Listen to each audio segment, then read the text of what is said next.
মুসারে আল্লাহরে জিগাইবানি, আমি গরিব মানুষ, আমি ভালো কিছু কিনতে পারি না, ছেলে মেয়েকে ভালো কিছু খাওয়াইতে পারি না, ভাঙ্গা ঘর, এত গরিব, ভালো করে ঘর বানাইতে পারি না। আল্লাহরে জিগাইবানি কি করলে আমার উন্নতি হবে, ধনী হব, টাকা পয়সা হবে। আল্লাহরে জিগাইবানি। আল্লাহ মুসা নবী কই ঠিক আছে, আল্লাহরে জিগাইব তুমি কেমনে ধনী হইবা।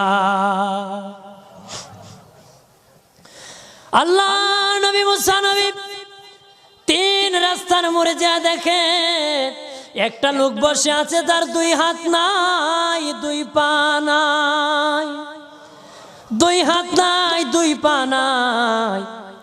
ওই লোক ডাক দিয়া কয়, মুসা রে, জীবনে কোনোদিন নিজে হাঁটতে পারি নাই, নিজ হাতে খেতে পারি নাই, কেউ খাওয়াইলে খাই, নতুবা উপবাস থাকি, বৃষ্টি আসলে ভিজি, সেখানে আমি আবার